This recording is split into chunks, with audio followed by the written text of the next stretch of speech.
नमस्कार दोस्तों, मैं हूं आपका होस्ट सूरज कुमार और आप देख रहे हैं IGNOU IQ Hindi YouTube channel.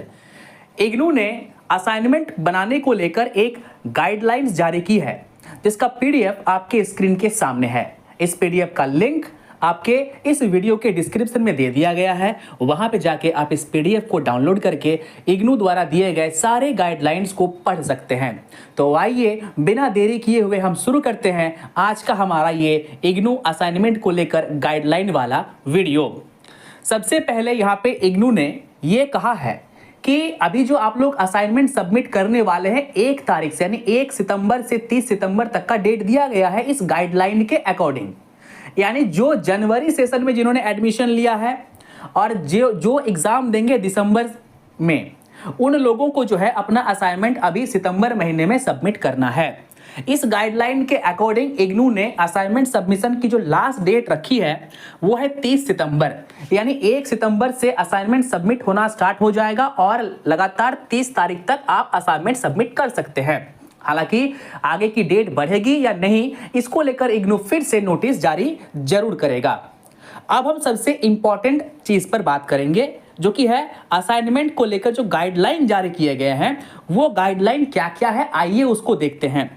तो सबसे पहले आप अपने स्क्रीन पर देख पा रहे होंगे कि यहाँ पे साफ साफ लिखा हुआ है you will find it useful to keep the following points in mind. यानी आपको असाइनमेंट बनाने से पहले इन सारे नियमों को, गाइडलाइंस को अपने माइंड में रखना है। स्क्रीन पर आप इग्नू IQ हिंदी द्वारा बनाया गया हैंड रिटन असाइनमेंट को भी देख सकते हैं। हम लोग जो भी असाइनमेंट बनाते हैं और स्टूडेंट को डिलीवर करते हैं वो असाइनमेंट बिल्कुल इग्नू के सारे गाइडलाइंस को फॉलो करता है। हम लोग अच्छे क्वालिटी के क्लासमेट के पेजेस यूज करते हैं। हम लोगों की जो राइटिंग एबिलिटी है, जो राइटिंग स्किल्स है, वो काफ़ी अच्छी है। हर 5-6 लाइंस के बाद हम लोग पैराग्राफ को चेंज कर देते हैं ताकि आपका असाइनमेंट देखने में सुंदर लगे। हम लोग black and blue ball pen का भी यूज करते हैं। हम लोग असाइनमेंट के साथ सारे वो चीज देते हैं अटैच करके जो इग्नू मांगता है, यानी आपका ID card, front page and question answer. ठीक है, तो क्वेश्चन तो आपका क्वेश्चन हो गया और आंसर आपका असाइनमेंट हो गया। हम लोग हर एक क्वेश्चन को लिखते हैं, हर एक क्वेश्चन में नंबरिंग करते हैं। यानी इग्नू ने जो जो कहा है, जितने भी गाइडलाइंस जारी किए गए हैं, उन सारे गाइडलाइंस को हम इग्नू IQ हिंदी फॉलो करते हैं और आप तक असाइनमेंट पहुंचाते हैं। तो सबसे पहला जो नंबर 1 है वो है प्लानिंग। यानी जब आप इग्नू के क्वेश्चन को देखते हैं असाइनमेंट के, तो सबसे पहले आपको क्या करना है, क्वेश्चन को अच्छे से रीड करना है ताकि क्वेश्चन को आप समझ पाओ और उसके अकॉर्डिंग आप आंसर लिख सको। अगर बात करें नंबर 2 की, तो यहां पे दिया हुआ है ऑर्गेनाइजेशन। यानी यहां पे कहा गया है कि जो भी आप आंसर लिखेंगे, क्वेश्चन हमने पढ़ लिया, क्वेश्चन को हम समझ गए, अब बारी आती है आंसर ढूंढने की। तो आंसर ढूंढेंगे हम कहां से, इग्नू द्वारा जो बुक हमें दी जाती है बाय पोस्ट, उस बुक से। अब मान लीजिए कि उस बुक में बहुत सारे आंसर आपको नहीं मिलते हैं, तो उस कंडीशन में आपको दिक्कत हो जाता है। तो आप लोग क्या करते हैं, हम लोगों को फोन करके, चैनल में फोन करके इग्नू के पीडीएफ मंगवाते हैं, है ना। तो हमारे पास भी पीडीएफ अवेलेबल है। हम लोग जो पीडीएफ प्रोवाइड करते हैं वो पीडीएफ बिल्कुल इग्नू के गाइडलाइंस को फॉलो करता है। और आप लोगों को पता है कि इग्नू IQ हिंदी जो है एक एजुकेशनल प्लेटफॉर्म है। यहाँ पर हम लोग सिर्फ इंफॉर्मेशन ही नहीं देते, हमारा सबसे मेन फोकस होता है स्टडी पर, यानी सब्जेक्ट की पढ़ाई पर। तो इसलिए जो अच्छे टीचर द्वारा ही हम लोग इसे बनाते हैं और मैं खुद इसकी प्लानिंग करता हूं, मैं खुद इसे रेडी करवाता हूं और आपको भेजने से पहले हम खुद इसको चेक करवाते हैं। अब बात करते हैं ऑर्गेनाइजेशन की। तो यहाँ पे वही चीज लिखी हुई है, 2 नंबर हमने बता दिया। उसके बाद दो का अगर ए देखें तो इसमें लिखा हुआ है कि आपका जो आंसर होना चाहिए वो लॉजिकल होना चाहिए। उसके बाद जो सेंटेंस है और पैराग्राफ है उसका अर्थ मिलना चाहिए। ऐसा नहीं कि आप कहीं से भी उठाकर कुछ भी लिख दिए, ऊपर में कुछ लिख दिया, नीचे में कुछ लिख दिया और दोनों के अर्थ बिल्कुल क्या हो गए, अलग हो गए। तो ऐसा भी नहीं होना चाहिए, ये कहा गया है। उसके बाद और कहा गया है कि आपका जो लिखने का एक्सप्रेशन हो, लिखने का स्टाइल हो, प्रेजेंटेशन हो, वो अच्छा होना चाहिए। ऐसा नहीं कि एक लाइन आपने पूरा काट दिया, देखने में खराब लग रहा है। असाइनमेंट भी आपका सुंदर होना चाहिए, डैजलिंग ब्यूटीफुल होना चाहिए, ताकि जब उसे टीचर चेक करे तो आपको अच्छे मार्क्स दे। आई बात समझ में? तो अच्छा होना चाहिए। आगे हम लोग बात करेंगे नंबर 3 प्रेजेंटेशन। यहाँ पर सिंपल लिखा हुआ है, once you are satisfied with your answer you can write down. यानी जब आपको बुक में ढूंढकर आंसर मिल जाता है, और अगर आपको बुक में ढूंढकर आंसर नहीं मिला, और वैसे स्टूडेंट जिन्हें अब तक बुक नहीं मिला या आपने ऑर्डर नहीं किया था बुक, तो वैसे स्टूडेंट हमसे हैंड रिटन असाइनमेंट ले सकते हैं, या फिर हमारे पास पीडीएफ के असाइनमेंट भी अवेलेबल है, तो वो भी अगर आपको चाहिए बाय पोस्ट भी और डायरेक्ट पीडीएफ ऑनलाइन व्हाट्सएप पर भी, तो भी हमारे पास अवेलेबल है, आप ले सकते हैं। और तो और इग्नू ने अगर 500 वर्ड का कहा है तो हम लोग 600 वर्ड का लिखते हैं, इग्नू ने 800 वर्ड का कहा है तो हम लोग 900 वर्ड का लिखते हैं, यानी कम नहीं लिखते हैं हम लोग थोड़ा सा अधिक ही लिखते हैं। अब आगे हम लोग बात करेंगे कहां पर, आगे हम लोग बात करेंगे number 4, use A4 size ruled paper for your response and tie all the pages carefully. यानी A4 पेजेस यूज जो है हम लोग करते हैं। आप स्क्रीन पे देख पा रहे हैं कि हम लोग क्लासमेट के A4 साइज की पेज ही यूज करते हैं, क्योंकि क्लासमेट के पेज की एक खासियत होती है कि आप जब एक तरफ लिखते हैं तो कलम का मार्क उस पार नहीं जाता, यानी आपका जो पेज है काफी वो मोटा होता है, तो सुंदर देखने में लगता है, काफी वाइट पेजेस उसकी होती है। तो A4 साइज की पेज हम लोग यूज करते हैं। और बोला गया है कि लेफ्ट तरफ, यानी जो पेज है उसके लेफ्ट में आपको 4 सेंटीमीटर का मार्जिन छोड़ना है। आप अगर हमारे असाइनमेंट को स्क्रीन पर ध्यान से देखें तो लेफ्ट में तो हम लोग मार्जिन छोड़ते ही हैं, साथ ही साथ राइट में भी हम लोग थोड़ा सा मार्जिन छोड़ते हैं। मार्जिन छोड़ने का रीजन यह है कि आपका जो असाइनमेंट जब लिखते हैं तो वो एक सीध में वो लिखा होता है, और तो और देखने में काफी सुंदर डैजलिंग लगता है। आगे अगर हम बात करें तो number 5, right the response in your own hand. यानी आपको हाथ से लिखा हुआ, ओन हैंड का अर्थ होता है कि आप हाथ से लिखा हुआ असाइनमेंट देंगे। ऐसा नहीं कि आपने प्रिंटर से निकलवा लिया, यानी छपाई वाला, तो छपाई वाला आपको नहीं देना है, ठीक है। जो पीडीएफ हम लोग भेजते हैं ना, पीडीएफ, जिस पीडीएफ से आप लोग लिखते हैं, बहुत किसी को लगता है कि इसी पीडीएफ को जाके निकाल के जमा कर देंगे। अरे भैया नहीं, हैंड रिटन असाइनमेंट होता है, हाथ से लिखा हुआ। तो हम लोग भी जो आपको असाइनमेंट भेजते हैं वो हम लोग खुद अपने हाथों से लिखते हैं, ठीक है, वही जमा होगा। आप बोलेंगे प्रिंटिंग वाला जाके हम जमा कर देंगे, प्रिंटर से निकाल के सबमिट कर देंगे, तो ऐसा नहीं होता। तो इस बात का आपको ध्यान रखना है। उसके बाद क्या लिखा गया है, do not copy your answer from the units blocks send to by the university. यानी इग्नू के जो बुक है, जो बुक आपको मिला है, उस बुक का हूबहू आपको कॉपी बिल्कुल नहीं करना है, वरना क्या किया जाएगा, if you copy you will get 0 marks for the respective question. अगर आप ऐसा करते हैं तो आपको बिल्कुल 0 मार्क्स मिलेगा। आप अगर हमारे असाइनमेंट को ध्यान से देखिए, आप मिला लीजिएगा हमारे असाइनमेंट, किसी भी असाइनमेंट को मैं चैलेंज करता हूं वो बुक से नहीं मिले। आगे की ओर बात करेंगे, आगे बात करें number 6, do not copy from the response sheet of other student. यानी किसी दूसरे स्टूडेंट का कॉपी ना करे, ऐसा इग्नू ने कहा है। ऐसा करने से आपका रिजेक्ट हो जाएगा, ठीक है। तो ऐसा ही बिल्कुल नहीं होता। यानी मान लीजिए कि आप 2 लोग एक साथ जमा करने जाते हैं और दोनों का लिखा हुआ बिल्कुल सेम है, तो उस कंडीशन में फिर आपका जो है थोड़ा सा दिक्कत हो जाएगा। और हम लोग जो लिखते हैं असाइनमेंट वो बिल्कुल कॉपी नहीं रहता, उस पर चेंजेस रहते हैं। चाहे आप पीडीएफ लीजिए, चाहे आप हैंड रिटन लीजिए, और हैंड रिटन में तो बहुत अलग मिलेगा आपको, बहुत चेंजेस उसमें मिल जाएंगे। आगे की बात करें, राइट ईच असाइनमेंट सेपरेटली। यानी हर एक सब्जेक्ट का असाइनमेंट को अलग अलग बनाना है। ऐसा नहीं कि मतलब एक ही असाइनमेंट में सारे सब्जेक्ट घुसेड़ दिए, ठीक है, ऐसा नहीं करना है। अगर बीपीएससी 101 का असाइनमेंट है अलग, तो वो अलग बनेगा, वो अलग फाइल में जाएगा। बीपीएससी 102 का अलग फाइल में जाएगा।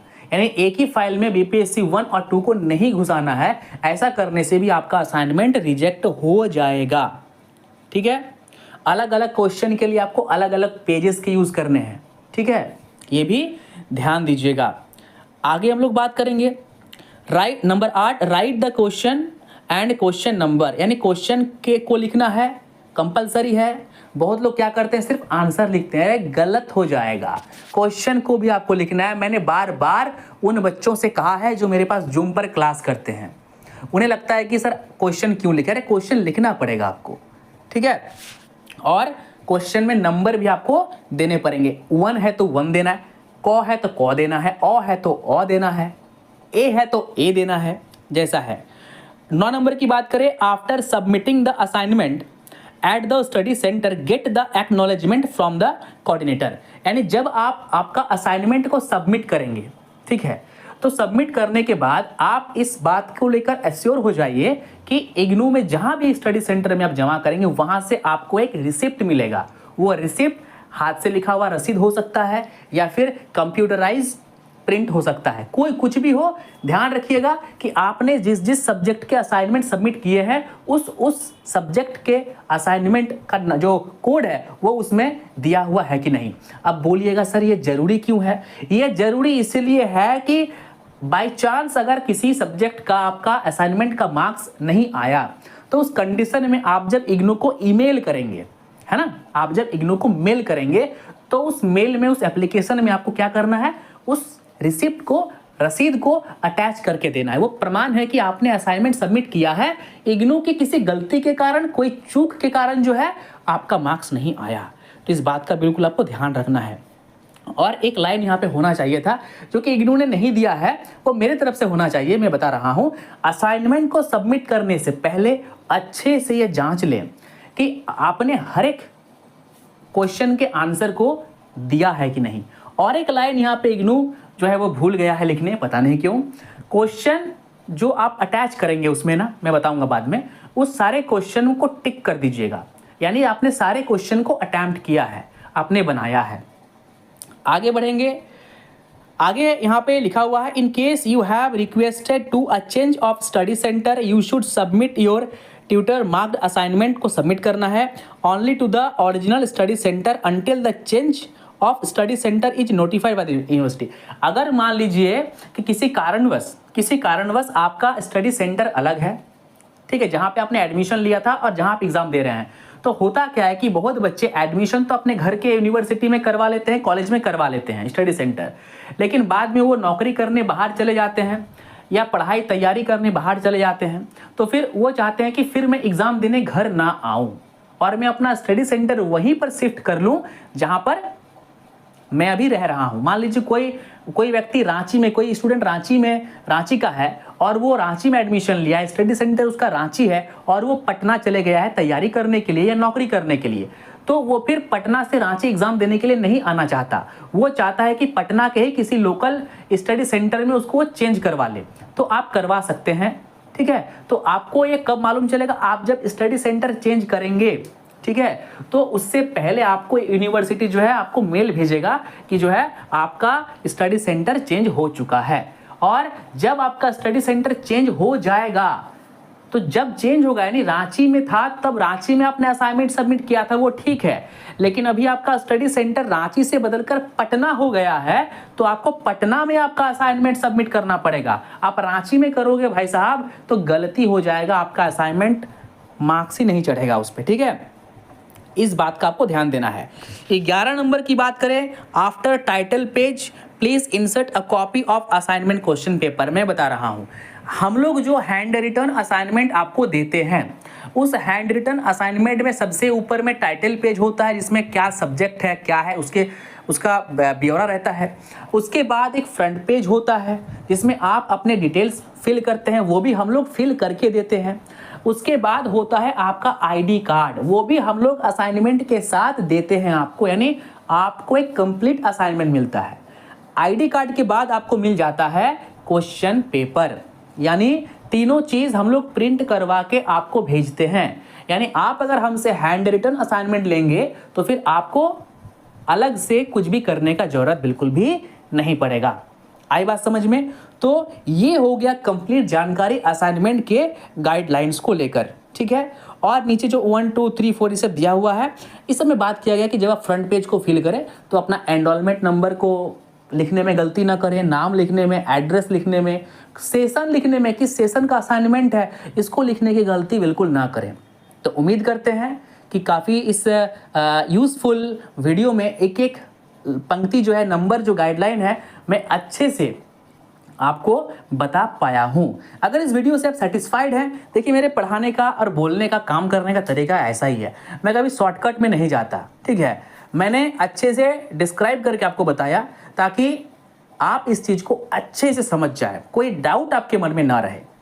तो उम्मीद करते हैं ये वीडियो आपको काफ़ी अच्छी लगी होगी। वीडियो अच्छी लगी हो तो वीडियो को लाइक कीजिए, चैनल में नए हैं तो सब्सक्राइब करना बिल्कुल ना भूलें। और तो और handwritten assignment, PDF assignment, book notes and zoom classes, आपको जो भी चाहिए हमारे पास सारी चीज़ें अवेलेबल है। आप दिए गए नंबर पर फ़ोन करके, व्हाट्सएप पर मैसेज करके हमसे कांटेक्ट कर सकते हैं। नमस्कार, जय हिंद, जय भारत।